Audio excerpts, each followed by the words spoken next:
Chapter 6. The phone rang, and Mrs. Kumalo leapt up as fast as her heavy frame would allow. It was the call she'd been waiting for. I'm sorry to hear that. Where are you? I see.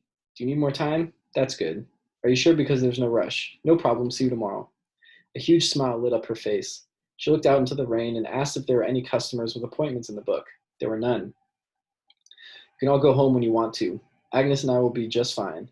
That boy Dumasani is starting work tomorrow. His friend died, and because he has no family in Zimbabwe, he had to arrange for the body to be shipped to Canada all by himself. I knew there had to be something very wrong. He looks too responsible for any nonsense. I had the day off on Friday because of my brother Robert's memorial. Taking a combi home is always a daunting task. The first problem is getting on one, especially from Samora Michelle, where I took mine, just beyond 4th Street, below the gray multi-story coffin that is the government department responsible for tax revenues. There are a lot of combis, but they seem to spend most of the time queuing for petrol, that is, when it could be found, and stalled when they had it. The few petrol stations that had fuel only accepted foreign currency or coupons, though it was still technically illegal to carry out transactions in foreign currency. There's a sizable group of us waiting as cars trickled past on the dual carriageway. It was rush hour, but they moved ever so slowly in an attempt to save fuel. I tried hard not to think about the brief period in my life when I moved about in a car. Some drivers stopped to pick people up. We called it piracy, and it was illegal. They all seemed to be going towards affluent northern suburbs. Can you tell me what time it is? A man in an oversized cheap suit asked me. He looked like a civil servant. 5:30. Thanks. He drew closer. He looked like someone I've met before. I ignored him. Being chatted up at the bus stop was nothing new. He persisted. Do you go to Christ Ministries? He looked like a typical nice guy. It's a pity he didn't know that I hadn't been in a relationship for 6 years and had no intention of changing that. Men didn't appeal to me anymore. They couldn't be trusted. You think you're special, but you're not even beautiful, he finally volunteered. Getting abuse was nothing new. You'll die without a man. A combi came by and I jumped in, glad to escape. Men don't take rejection so well. It's like they're raised expecting that they can have whatever they want. I was sandwiched between other bodies and could hardly breathe. The seat was designed for 3, was filled with 4 people, with the Huindi leaning over our laps because there was no space for him. Crowding to maximize profits. The smell of sweat and bad breath was overpowering. Even after a lifetime of experience, it was impossible to enjoy this type of travel. I can vaguely recall a time when we had buses that ran to a timetable in Harare. The combi had no timetable and observed so few rules that you had to pray you'd reach your destination because quite often they just decided to change their route, leaving you stranded. The one advantage of the combi was its willingness to stop anywhere. I dropped right off in front of a no stopping sign and went home. The lively bustle of the townships can never be replicated in the low density areas.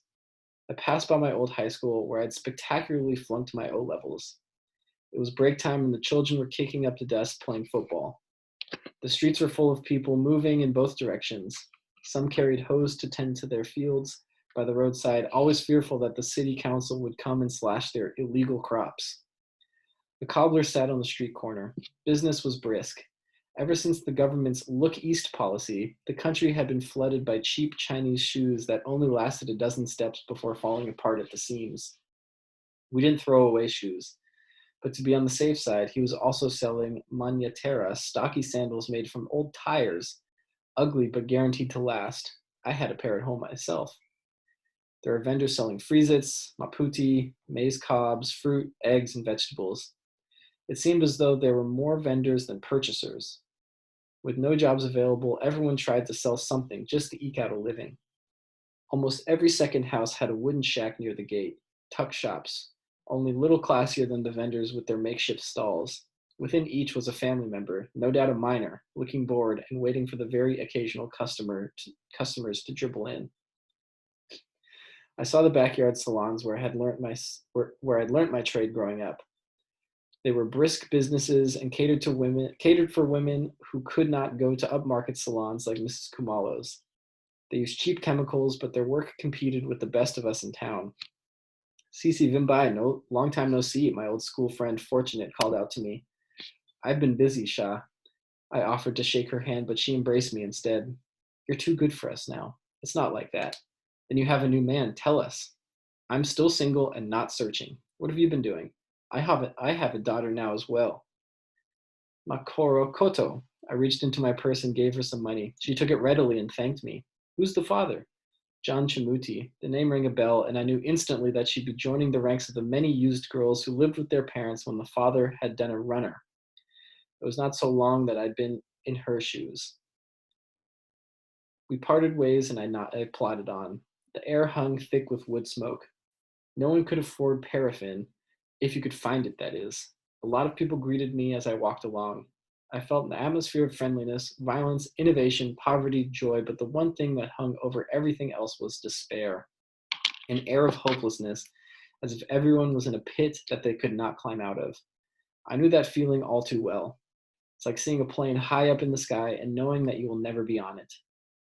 I reached my parents' house and stood hesitantly at the gate. I wanted to walk in as confidently as I used to, but found but I found myself rattling the chain at the gate and hoping that someone would invite me in. Two dogs, Plato and Aristotle, ran toward me growling, but quickly began to wag their tails and bark excitedly when they recognized me. The house was the same pink bungalow with an asbestos roof that I'd grown up in. I'd heard that asbestos can make you sick, but nearly every house in the neighborhood had an asbestos roof. The curtain was drawn open and I could see someone peeping out. The sun pounded on my head as I waited. No one came to open the gate for me. I rattled the chain again, and still no one came. I wanted to walk away, but my heart yearned to be there for Robert's memorial. I called out to them to open the gate. Go away. The words stung like a bullet. I had half expected this reception. There'd be no reconciliation even at Robert's grave. I would have to go on my own. Then by we weren't expecting you to come. He was my brother too, I said. All the same, after everything that's happened, this is my brother Fungai, the third born in our family, suddenly appearing from the tuck shop around the corner carrying a small bag of maize meal. I don't think they're going to let you in. I don't care, I lied. I'm going to his grave anyways. That's good. You know I said I was neutral in this whole issue, but I wish you guys could talk. We are a family. You tried telling them that. Fungai walked me back to the bus station. He fancied himself a philosopher and had even managed a year at the UZ, which he had passed with flying colors. That's why the dogs had weird names of men who he said were great philosophers.